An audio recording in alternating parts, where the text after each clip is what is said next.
starts right now. Good evening, Rachel. Good evening, Chris. Thank you, my friend. You bet. And thanks to you at home for joining us this hour. Happy to have you with us. All right. Playing the part of United States Federal District Court Judge Tanya S. Chutkin. Playing that part will be me. Playing the part of Thomas N. Saunders, federal prosecutor in the National Security Section of the D.C. U.S. Attorney's Office. That part will be played also by me.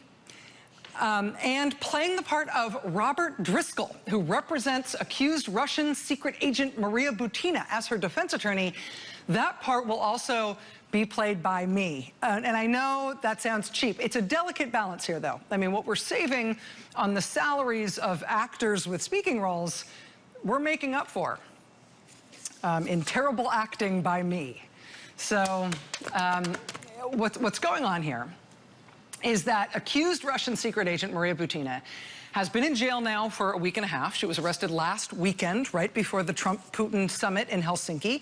She was actually arrested before the summit started, even though we didn't find out about it at the time. The court didn't unseal the case against her until a few hours after the summit was concluded.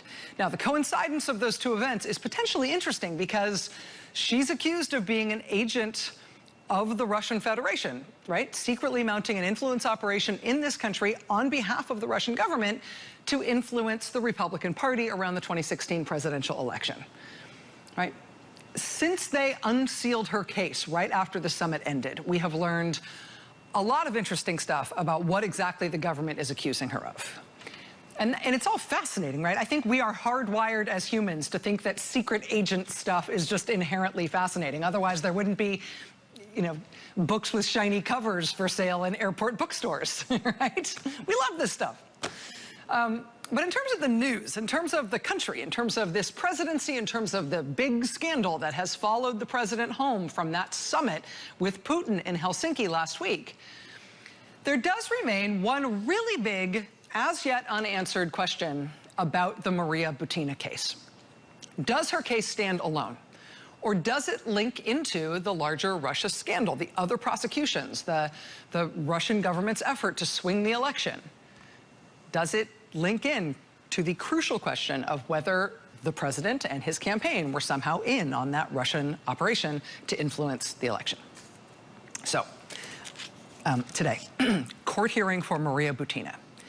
And I should tell you, the bottom line here is that part of what came out in this court hearing today is that prosecutors say her case is connected to the larger story. At least the evidence in her case is connected, they say, to other ongoing cases and investigations. I should warn you in advance, there's also a little argument about sex and her personal diary. I swear it is relevant to the larger questions here, but you should know what happens. Okay, here goes. So this is the initial discussion in court, starts right away, and it's about discovery. It's about the evidence and materials the prosecution has seized in their case against Maria Butina. And this question's now being litigated in court as to whether and when and how her defense lawyer is going to be allowed to see all that stuff that the government has seized. Okay, so here we go. Mr. Saunders, the prosecutor. Good morning, Your Honor. Thank you very much. The judge, good morning. Prosecutor. We've had some preliminary discussions about discovery. I think that where we are right now is that the government has substantial discovery that they're ready to turn over right away. Right now, we already have about 4 to 6 terabytes of data, the equivalent of over 1.5 million files that we're ready to turn over just as fast as it can be loaded onto a portable hard drive. There's another batch of data, approximately 4 to 6 terabytes, and then the judge jumps in. Let me stop you. With regard to that first batch, how long do you think that will take to transfer? Prosecutor. Well, barring the issue of a protective order, which I'll get to in a moment, it shouldn't take more than a couple days. The judge says, all right, okay. Prosecutor. The second batch of data, I think, should be ready in maybe 2 weeks. And again, once it's ready, it shouldn't take more than a couple of days to put it onto a hard drive and provide it to defense counsel. The judge says, okay. Prosecutor. So the bottom line is, the government wants to provide this to the defense right away, immediately, so that they can begin to prepare their defense in the courtroom. The problem we're having is, Your Honor, agreeing on a protective order. And a protective order, from the government's position, is essential, not just for the normal reasons of protecting third parties' personal identifying information, but also to protect potential ongoing investigations. And just given the sensitive nature of this case. And in our discussions, the question that seems to be overlying the conflict between the two parties, to put it frankly, is whether or not the defense counsel wants this information right away so he can prepare for a defense in this court, or if defense counsel wants this information so that they can use it on cable news. The reason I put it that way, Your Honor, is that we've proposed a basic protective order that says the information can be used for their defense in this case. It gives the defense wide latitude to use it in this case, including showing it to the appropriate witnesses, showing it to those witnesses' attorneys. The defense rejected that offer. And the defense's response is, no, we should have free rein to use that material however we want. Now, our protective order says that you can use it for this case, but you can't use it for other purposes, including public disclosure, like going on the press. And the defense says, no, no, no, we should have free rein. That's an exact quote from defense counsel. Now, our concerns about protecting this information would be, and then the judge jumps in, other than the personal identifying information, what are your other security concerns? Prosecutor. Our concerns are about protecting the integrity of potential ongoing investigations, not just related to this case, but potential other cases as well. And the judge says, all right. Potential other cases as well that might be affected by the disclosure of the evidence in the Maria Butina case. So the prosecutors here are telling the judge it's bad that Maria Butina's defense lawyer has been going on dreaded cable news and talking about her case, defending her in the court of public opinion. And over the course of this hearing today, they go on to fight with him about why that is bad in and of itself. The judge at one point says to Maria Butina's defense lawyer, do you think it's in your client's interest to have her case tried in the press? She later tells Butina's defense lawyer bluntly, quote, I certainly don't want to have to impose a gag order as other judges have in other cases in this court, but I will entertain a motion or a request to do so if I think that your statements cross the line and violate our local rules. So I am cautioning you. So there's this fight in court today over the defense lawyer for Maria Butina talking to the press about her case, and the prosecution is pressing their argument, and the judge seems to basically agree that Butina's defense lawyer shouldn't be doing that. The judge bluntly warns her defense lawyer that basically he should watch it in terms of him talking to the press. She also later tells the defense counsel that there, quote, will be a protective order in this case, at least for some material, which means the judge said today in open court that she will set limits on what Butina can do and can't do with the evidence against her that the government has turned up once the government has to hand that over to them so they can prepare their defense. So they have this fight today. It definitely lands in a very one-sided way. But for us watching this case and thinking about the national significance of this case and how this fits into the bigger existential scandal that looms over this presidency, right? On the big question of does this dramatic case against this accused Russian agent play into the larger scandal involving Russia and the election and all the other indictments that have come out, I mean, the prosecutors today said, yeah. They said, yeah, this case is connected. It's connected to other ongoing cases and other potential cases as well.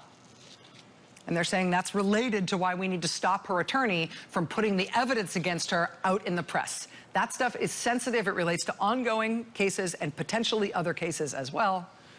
The judge goes with that. Here's the defense lawyer. Quote, Your Honor, the government's theory is that the documents and items that were possessed by my client before they were seized by the government somehow become confidential once they're seized by the government. And when the government gives them back, they can they can protect them under a protective order. The judge jumps in. But, Mr. Driscoll, if material that was seized, that was in the possession of the defendant, concerns material, for example, on her computer that the government is using in connection with an ongoing investigation, well, merely because it was in the possession of your client doesn't mean that it doesn't need to be kept confidential, because there are ongoing investigations.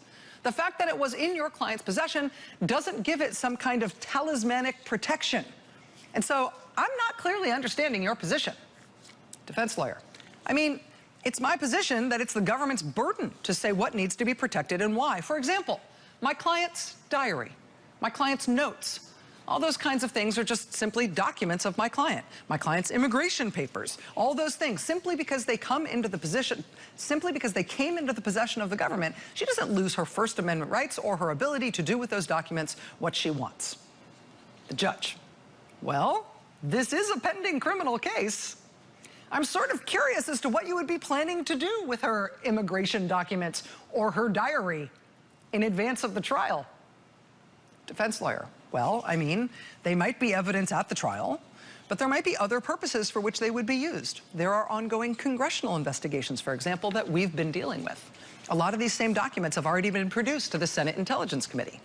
Judge, well, certainly, if those documents are subjects of a subpoena, you can go to the government and say that these documents or these items have been subject to subpoena. So this is the judge whittling the defense lawyer down to a toothpick here. Right? He's saying, hey, this was her stuff that the government seized. We should be able to do whatever we want with it. You can't stop us from giving it to the press. The judge basically says, seriously, it's evidence in a criminal trial. And if what was seized from her is relevant to other ongoing open investigations, then of course you can't do anything you want with it. And on that last point from the transcript there about how his client has already been questioned by other parts of the government where he raises congressional investigations and stuff, that actually ends up being important too. We'll come back to that in a second. But there's just this one last thing you should see from the hearing today. I mentioned that there was a discussion about sex-related allegations. This is that part. It does not go well for the defense lawyer. But remember where this came from. Last week, the prosecutors laid out a case for the judge that Maria Butina shouldn't be released on bail. They were arguing that she's a flight risk, that she might basically go back to Russia. They said there was no reason to expect that she'd feel bound to stay in the United States and face this trial. And in order to make that case, the prosecutors argued that what appeared to be her personal ties, even her emotional ties to the United States, they argued that those ties weren't real. This is what they filed with the court last week under the headline, Butina's, quote, tie to the United States is a duplicitous relationship. This was prosecutors a few days ago. Quote, during the course of this investigation, the FBI has determined that Maria Butina gained access through U.S. Person 1 to an extensive network of U.S. persons in positions to influence political activities in the United States. Butina, age 29, and U.S. Person 1, age 56, are believed to have cohabitated and been involved in a personal relationship during the course of Butina's activities in the United States. But this relationship does not represent a strong tie to the United States because Maria Butina appears to treat it as simply a necessary aspect of her activities. For example, on at least one occasion, Butina offered an individual other than U.S. Person 1 sex in exchange for a position within a special interest organization. Further, in papers seized by the FBI, Butina complained about living with U.S. Person 1 and expressed disdain for continuing to cohabitate with U.S. Person 1. So that was the prosecution last week. They're saying, listen, she's a spy. She's only involved with this guy because it's part of her cover as a spy. Today, Butina's defense lawyer went off on that. He and his client are absolutely not going to stand for that from the prosecution. He went after them on this specific issue in court today, and it didn't go well. Defense lawyer. We did make a special request with the government to receive on an expedited basis any evidence they had to back up their claim that Ms. Butina traded sex for a job. That has become, unfortunately, a big issue in the media. It was proffered, you know, as proffered in the bond hearing before. We have no idea what the government's talking about. We don't believe it's true. And the government has. We presume they could just give that part of it to us so we could see what it is. And the government has not agreed to do that. They said we can wait till discovery to do that. And then the judge jumps in. Mr. Saunders, she's speaking to the prosecutor now. Mr. Saunders, prosecutor, what's your position with regard to the information that Mr. Driscoll just requested? Prosecutor, our position is twofold. One is we want to make sure the protective order is in place before giving over anything. And second, we're concerned about to what use anything will be put. And if the defense is seeking particular pieces of evidence so they can take them to the news media, we don't want that violation of the local rules. The judge. Right. I mean, I think, Mr. Driscoll, you're certainly entitled to discovery. You're certainly entitled to know the basis of the charges against your client in accordance with our local rules. but I'm not sure you're entitled to specific pieces of evidence to rebut media reports. You know, I'm sure it's not pleasant to read incorrect things about your client. No lawyer likes that. But my obligations here are to get this case resolved, whether that be through trial or any other way, in an expeditious and fair manner. So to the extent that you'll get that information, you'll get it as you would any other information in this trial. So no, I'm not helping you figure out why the government said that thing about your client and trading sex for a job. The prosecution has said that part of Maria Butina's secret cover for her operation in this country on behalf of the Russian government is that she was supposedly romantically involved with this older man, a Republican political activist in South Dakota. Now, the government is making that public case because they say that relationship wasn't an earnest relationship. It wasn't real. They're saying that was part of her cover story as a secret agent carrying out this influence operation on behalf of the Russian government. Now, whether or not it turns out to have been true love,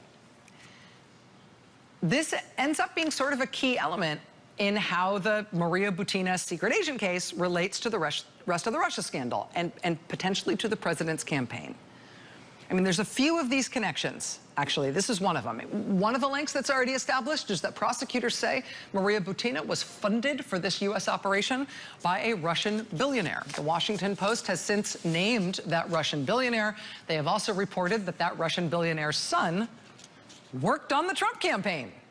We have contacted the Trump campaign to ask them about whether that's true, and if so, what role was played on the campaign by the son of the man who's alleged to have funded this Russian influence operation during the campaign. So far, we have not heard back from the campaign on that. We will let you know when we do. Another potential link to the Trump campaign is through this guy, U.S. Person 1, the unnamed American citizen who Maria Butina was involved with in this potentially ersatz personal relationship. He lives in South Dakota, and I am here to sing the praises of a local hero, South Dakota journalist named Seth Tupper from the Rapid City Journal, because Mr. Tupper today tracked down a proposed order of cooperation between Maria Butina and federal prosecutors in South Dakota, an offer that dates back to May of this year. Maria Butina was apparently at least considering offering testimony or evidence to prosecutors, to federal prosecutors, for their investigation of her supposed boyfriend in South Dakota. She was offering the U.S. attorney in South Dakota, or she was considering an offer from the U.S. attorney in South Dakota that she would cooperate with them in their investigation of her supposed boyfriend. Now, depending on how things worked in that particular relationship, that would seem to bolster the prosecution's case that maybe this wasn't true love.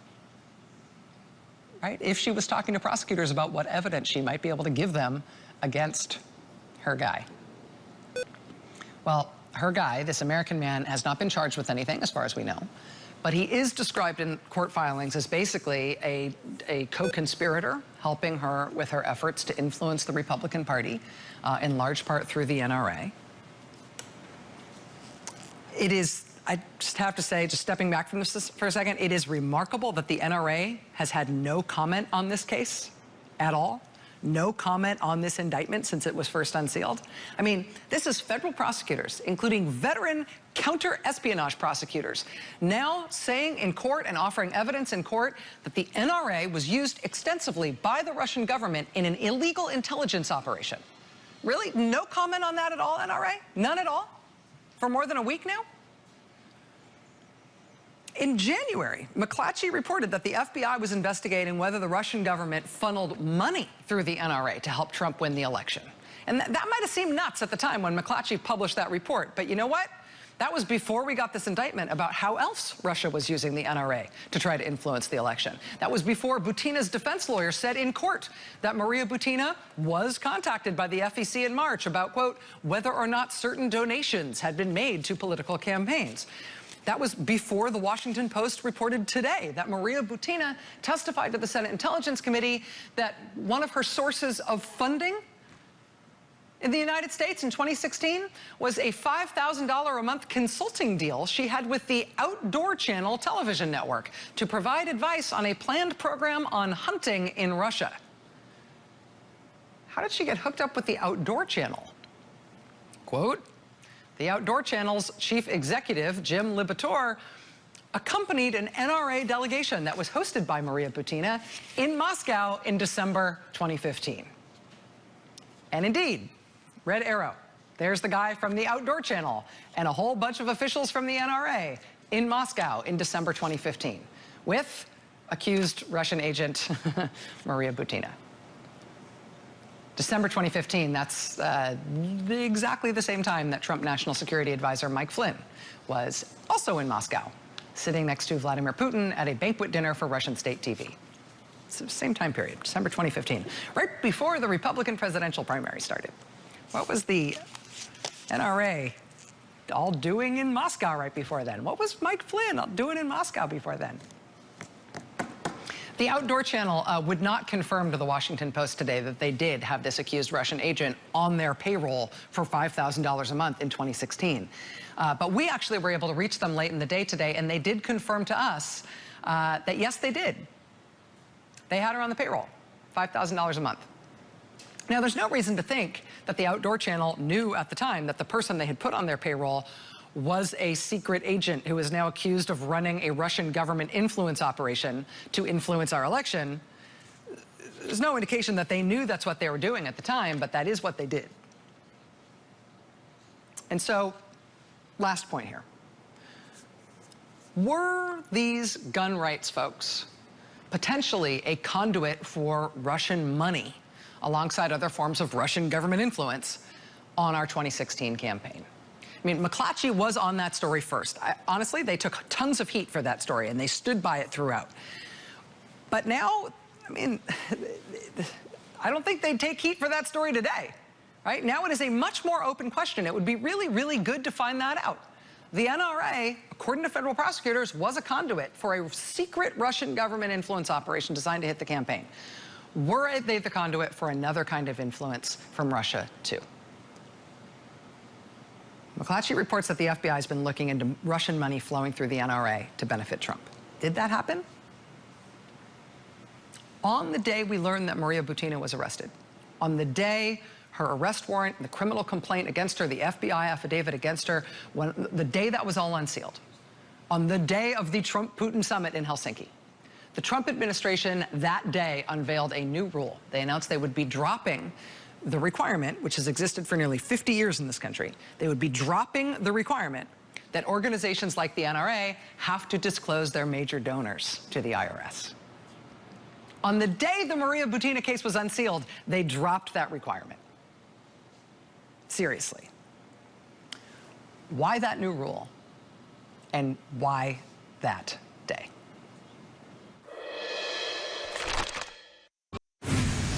They are taking their first whack at it. Here we go. The Deputy Attorney General, Rod Rosenstein, of course, is not just the second in command at the U.S. Department of Justice. He's also basically Robert Mueller's boss. He's in charge of overseeing the special counsel's investigation. Because of that, Deputy Attorney General Rosenstein has been under months of sustained attack from House Republicans who are trying to protect the president by undermining the Mueller investigation however they can. The most controversial way that they have approached that effort thus far is by demanding that the Justice Department hand over lots of secret law enforcement sensitive material from the ongoing investigation so that the Congress can get a hold of it, and so in many cases it can either be made public or presumably given to the White House for their defense, or both. Well, we've been watching that for months. Now, Republicans in Congress have gone to a new level. Pro-Trump Republicans in Congress late tonight introduced articles of impeachment against Deputy Attorney General Rod Rosenstein. They're accusing him of high crimes and misdemeanors. Both kinds, high crimes and misdemeanors. These congressional Republicans are alleging in 5 articles of impeachment that Rod Rosenstein has failed to respond to their demands to hand over Justice Department materials related to the investigation. They say he signed off on improper searches and surveillance. They say, quote, by such conduct, he warrants impeachment and trial and removal from office. The attacks by pro-Trump Republicans against the FBI and the Justice Department have been going on for the better part of a year now. Senior officials at the Justice Department and the FBI have promised that they wouldn't give in to efforts to shut down their work, that they would hold a firm line against any politically motivated attacks that were designed to undo or undermine the ongoing work of the Justice Department and the FBI as law enforcement agencies. But tonight, 11 Republican congressmen have now changed that fight. They're calling for the Deputy Attorney General to be thrown out of office. It's not clear tonight whether or if Republican leadership might take this thing up, but the president's conservative allies in Congress are officially now making their run at it. What happens next here? Joining us now is Kyle Cheney. He's a congressional reporter at Politico.com who's been covering this closely tonight. Kyle, thanks for being with us. Much appreciated. Great to be here, Rachel. Thanks for having me. So we had heard that these articles of impeachment were around. Deputy Attorney General Rod Rosenstein had actually made comments on them at a public appearance where he teased the House Republicans for leaking their own draft of these articles of impeachment. We've known they were circulating for a while. Do we have any understanding of why they might have been actually introduced tonight? Well, this has been, as you noted, long in the making. These pro-Trump Republicans in particular have made Rosenstein the symbol for all of their frustrations with the Justice Department and with the Mueller investigation. Why tonight? It's not entirely clear, but the House is about to leave on a 5-week recess, and by dropping this tonight, it ensures that this is part of the conversation going forward. At sort of a critical moment in some of these investigations, there's been a lot of new headlines in the Mueller investigation lately, and you know, this will now be part of that discussion over these next few weeks. That makes it sound like the strategy here is sort of a political messaging strategy rather than a legislative strategy. To that end, do we have any indication from leadership in the House as to whether or not this might conceivably come up? I mean, they're not bringing this up as a privileged motion. They're not forcing this as a matter of the House having to vote on it. So ultimately, it would be up to the Republican leadership in the House as to decide whether or not this is anything other than a message motion. Exactly. That's how you know it is kind of a message motion, because there was an opportunity to force a vote on it, and these Republicans decided not to go that route this time. This is not a unanimous feeling among House Republicans. The House Leader, Speaker Ryan, has kind of minimized their dispute with Rosenstein and the Justice Department and not really favored this drive toward impeachment. This is really coming from members of the Freedom Caucus, coming from Trump's strongest allies in the House. It really divides the Republican conference here. So there's not a big appetite among leaders to take up this fight, especially in the home stretch of an election year. Yeah, I was just thinking about those comments a few days ago from Trey Gowdy, who is a retiring but influential member of House leadership, who was asked about the possibility of impeaching Rosenstein, and he said, "Impeach him for what?" So clearly a divisive issue among their own members. But let me ask you, on the specifics of this, Kyle, I know that today a couple of members of the Freedom Caucus who filed this motion tonight, Jim Jordan and Mark Meadows, were told that they met today with the General Counsel of the FBI, Dana Bente, and also with the Inspector General of the FBI, Michael Horowitz, or Inspector General of the Justice Department. Do we know if that meeting, how that meeting went, had anything to do with the decision to file these tonight? Well, it certainly did. I think this was a last-ditch attempt by everyone to get together and make sure that you know, to try to head something like this off. Other members were in that meeting. People like Trey Gowdy and Bob Goodlatte, two powerful committee chairmen, didn't come away necessarily with the same rejection of what DOJ had to say. So it really is sort of where these members were going into the meeting is kind of where they were when they left, and so it just didn't solve anything, and that's why they came out and filed the impeachment articles pretty much right away after this meeting. Kyle Cheney, congressional reporter at Politico.com, joining us on short notice tonight after these impeachment these impeachment articles were filed. Kyle, thank you very much. It's really good to have you with us tonight. Glad to be here. Thanks so much, Rachel. All right. I should tell you, in terms of the response to this, as you just heard Kyle report there, and I think he's very clear about it, this is not something that is expected to unify Republicans, nor is there any indication that there's going to be any actual legislative movement on this. This is sort of an effort by pro-Trump Republican members of Congress to, I think, hype up their constituents before they head home for a long recess, maybe. But it is being greeted critically and seriously by people who oppose it. I should just tell you that Dianne Feinstein, veteran Democratic senator, who is the top Democrat on the Judiciary Committee, she reacted really strongly to Republicans doing this. And I think a lot of people are just dismissing this as another pro-Trump Republican stunt by House Republicans tonight. But Senator Dianne Feinstein had a really strong response. She called this, the filing of these impeachment articles, partisan nonsense. But then she also said, quote, "It's dangerous for the rule of law, and it needs to stop." So they're clearly doing this as some sort of messaging thing. The message may be loud on this on both sides.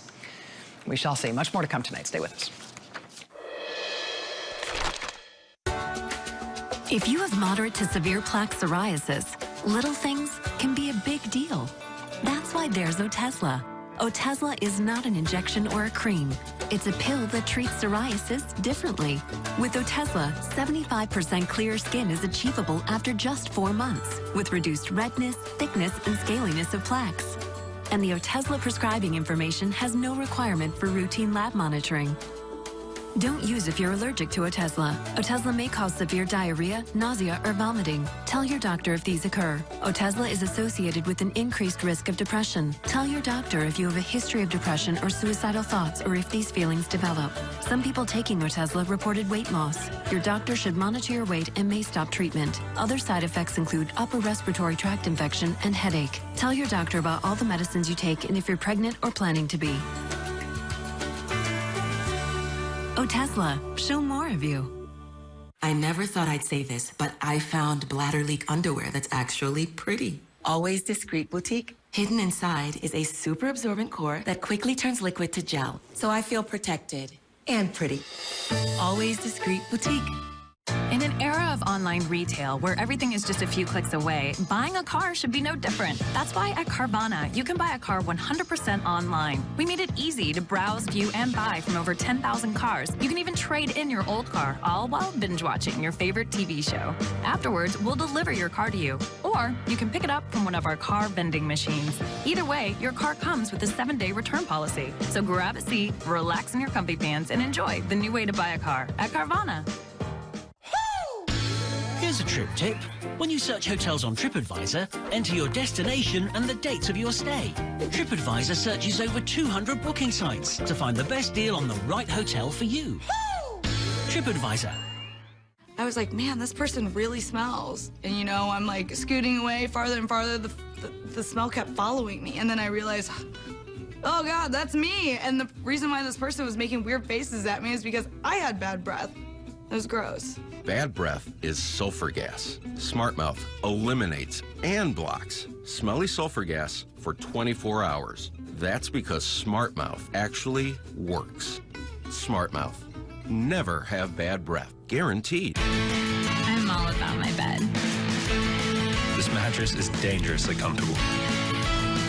When I get in, I literally say, ah. Introducing the Leesa mattress. A better place to sleep. This bed hugs my body. I'm now a morning person. The Leesa mattress is designed to provide strong support, relieve pressure, and optimize airflow to keep you cool. Hello, bed of my dreams. Order online. We'll build it, box it, and ship it to your door for you to enjoy. Sleep on it for up to 100 nights and love it, or you'll get a full refund. Returns are free and easy. I love my Leesa. Today is gonna be great. Read our reviews, then try the Leesa mattress in your own home. Experience the Leesa difference before you buy at any West Elm. Order now and get $150 off. And free shipping too. Go to buyleesa.com today. You need this bed. Sacrilegious question, I know. So forgive me ahead of time. But does that tape thing really matter at all? That tape of Donald Trump and his lawyer Michael Cohen talking about how to pay off Karen McDougal for her killed story about her alleged affair with Donald Trump. And maybe there was a check, or maybe it was cash, and then somebody said Pam, or maybe somebody said Hun, and then somebody said get me a Coke. I mean, it was the tape, right? Did we actually learn anything from that tape? I know it's gotten a ton of news coverage, but does it deserve it? Honestly, is there anything that we have learned from that thing? Other than the fact that the president apparently did not tell the truth when he said he didn't know anything about any payment to Karen McDougal. Yeah, we've learned that. But in terms of like potential legal jeopardy and how this might relate to other difficulties the president is facing on the legal front, honestly, I don't know. It doesn't sound like there's any crime committed on that tape. Do we learn anything from hearing it? I don't know. I presume someday we will find out from prosecutors if this tape is actually legally relevant. Here's the thing, though. I want to posit that if you, like me, are a little skeptical as to why this tape and this whole issue between Trump and Cohen merit so much attention, I think there is one known reason why this thing is interesting. And I say this as a skeptic on this story in general. There's one thing here that grabs me. We have known that the publisher who paid this woman, Karen McDougal, $150,000 for her story and then killed the story, didn't run it. We know that company is American Media Incorporated. They publish the supermarket tabloid, the National Enquirer. They also publish magazines like Men's Journal and a bunch of other publications you have heard of. We have known previously that that company, American Media, got a subpoena, a federal subpoena at some point this spring in New York. But today, Wall Street Journal today was first to report that American Media's subpoena arrived on the exact same day that Michael Cohen got his office and his home and his hotel room and his safety deposit box all raided by the FBI. Michael Cohen got raided April 9th. American Media got a subpoena from the feds that same day, April 9th. So Cohen gets raided April 9th. American Media reportedly gets a subpoena that same day. So that means legal pressure of various kinds that we now know was brought to bear on people close to the president, on his lawyer, on this publishing firm that's basically his best friend. Right? Does that kind of pressure on people closely related to the president, does that ultimately redound to the president's own legal woes? We don't know, but we've all been watching those kind of dynamics with interest, right? Here's something else we know. 9 days after the raid, and 9 days after American Media reportedly got that federal subpoena, they announced a new settlement with Karen McDougal, with very specific plans for her to start appearing more often in their publications, including on the cover of Men's Journal magazine in September. Men's Journal, Karen McDougal. Men's Journal, Karen Mc... Mostly on Men's Journal, it's Ben Affleck. But it's going to be Karen McDougal, apparently. Just a couple of weeks ago, when the Wall Street Journal checked in on that plan, the paper, in fact, reported back, quote, current and former employees of publisher American Media, Inc. say they believe Karen McDougal's planned appearance on the cover of September's issue of Men's Journal is intended to protect the company from a federal criminal investigation in New York. Now, American Media said they'd always planned to put Karen McDougal on the cover. They said it was strictly a business decision. But those unnamed staffers were not buying it. They said they believe putting Karen McDougal on the cover was, quote, meant to bolster the company's argument that it entered into the contract with Miss McDougal for editorial reasons rather than to benefit Mr. Trump's campaign. Okay, now I'm interested, because that raises the question of whether or not this was an actual publishing contract, right, rather than a political expenditure to help Donald Trump win an election. After seeing the new reporting in the Wall Street Journal about the timing of the subpoena, we went back and asked American Media about all this today, and they directed us to the original statement from April about the settlement and the cover date for Men's Journal. Otherwise, we got nothing new from them at all. But I've got one big sort of question and a half here. Is American Media potentially in legal trouble here? If they are trying to make it look like they were doing something as a publishing company under their own First Amendment rights, and it was just a business decision for them as a publisher, and even their own employees don't believe that. Even their own employees believe that they are backtracking and trying to cover up what was actually a political act and an expensive one by that company. Are they in legal trouble for that? And the reason I care about that is because there is the possibility that legal trouble for people and entities close to the president, that could ultimately become legal trouble for the president if, in fact, that legal trouble is so worrying that those entities and those people consider flipping and cooperating with prosecutors for any other larger cases they might be bringing. That part I care about. Joining us now is Rebecca O'Brien. She's a law enforcement reporter at the Wall Street Journal who's been on this story. It's really nice to have you here. Thank you for being here. Thank you for having me. First, let me just, my preface there is totally honest. I'm I don't care about the personal dynamics between Michael Cohen and President Trump, and I don't feel edified by the tape. But this issue about potential legal jeopardy for people associated with the president in this case, did I get that right? Is there anything wrong there in terms of the way that those things might sort of shake out? Well, I think what our reporting revealed today and what federal prosecutors seem to be paying attention to is this question about whether the dynamic between Michael Cohen and Donald Trump and AMI, this publishing company, at times shifted away from being just a, being a strictly media, whether AMI wasn't a straightforward media organization all the time, and whether at times it acted as an appendage of sorts of Donald Trump and his campaign. And there would be legal consequences of that. I mean, obviously, if you're acting as a publisher, you can hire and fire, editors and contributors and make decisions about who's on covers and who gets columns and all that stuff. And all of those decisions are absolutely protected by the First Amendment, and the government has no say there, and there'd be no criminal implications of any decision like that. But if those decisions were a ruse in order to disguise what was, in effect, a political action, an action designed to cause a political effect, especially if it was done in conjunction with a campaign, then AMI itself might have some legal concerns. Right. Well, sure. If, first of all, it is a big deal, as you pointed out, to subpoena a media organization, especially without any prior warning. And, if prosecutors choose to bring a campaign finance case, these guys could find themselves in considered a party to a conspiracy to commit campaign. If they decide this amounts, that these rather overt acts, they publicly favored Donald Trump in print. They savaged his opponents. If they decide that amounts to campaign finance violations, they could be considered part of a criminal conspiracy. And when we talk about criminal campaign finance violations or campaign finance violations, everybody laughs because they think, oh, we don't actually police those or enforce those anymore in this country. But there is those come as two different kinds of apples, right? You can have a campaign finance violation that everybody says is terrible and gets laughed off, or you could have a knowing, willful, deliberate campaign violation, particularly one that's carried out as part of a conspiracy. And those do get not just handled by the FEC, right? Those get handled as prosecutable cases. Sure.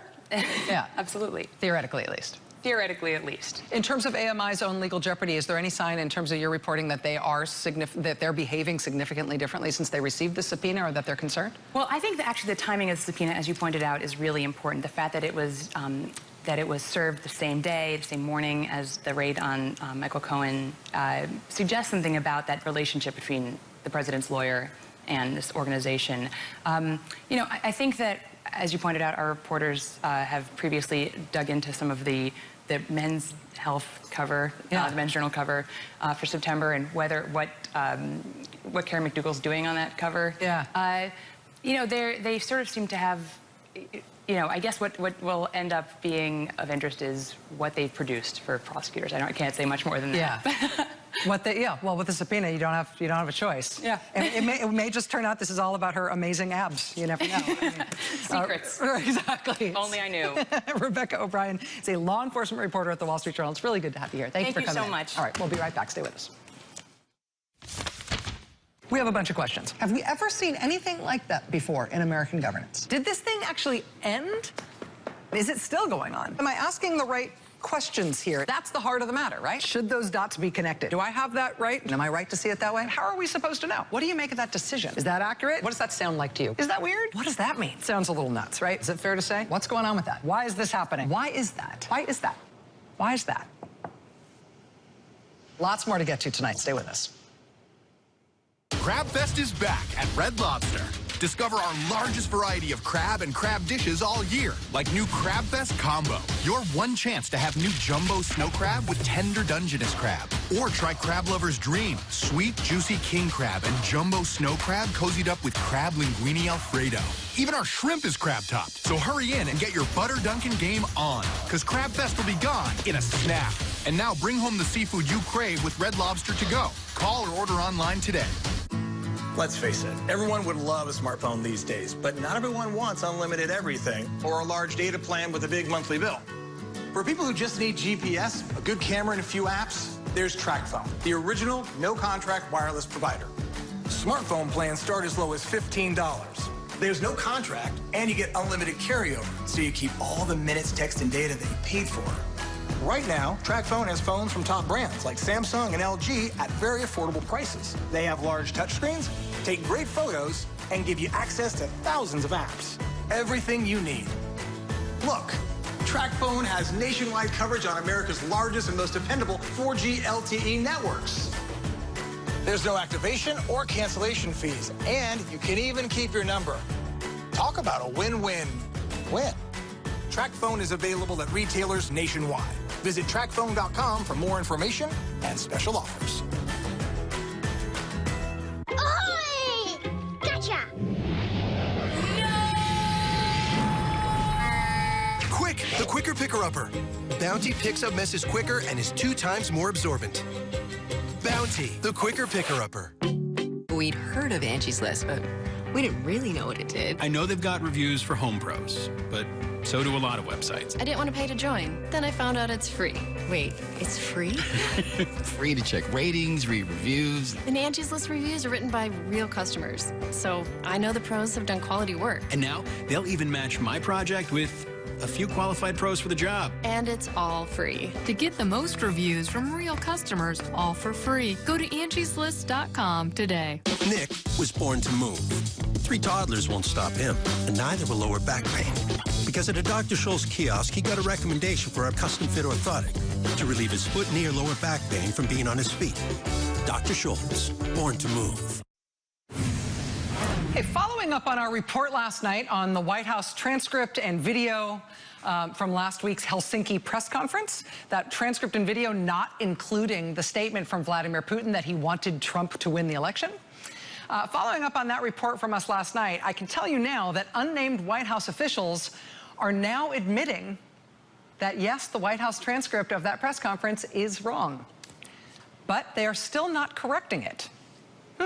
After our report and after questions from White House reporters today, and after a piece in the Washington Post today speculated that perhaps the White House transcript and video were wrong because they were transcribed from a wonky audio feed or something, the White House did finally say today that, yes, their transcript of the Trump-Putin press conference is wrong. But they say it wasn't a malicious error.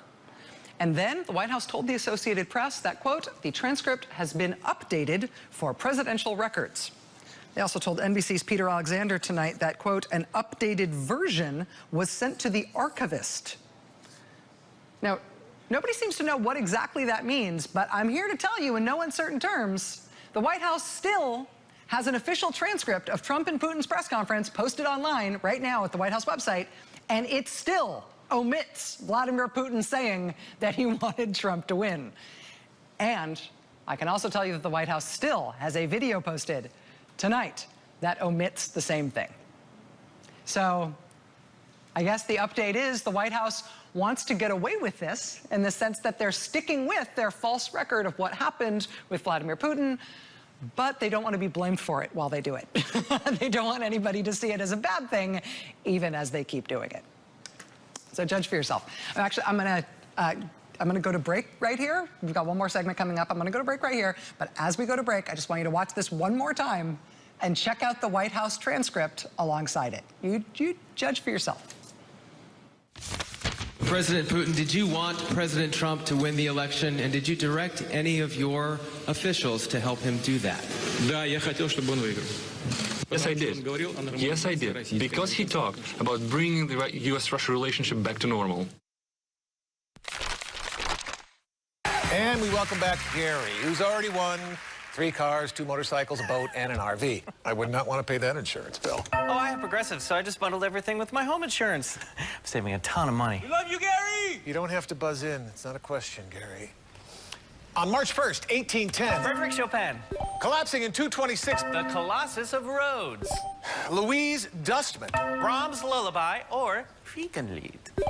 When will it end? Not today, Ron. CoQ10 is the #1 cardiologist recommended supplement for heart health.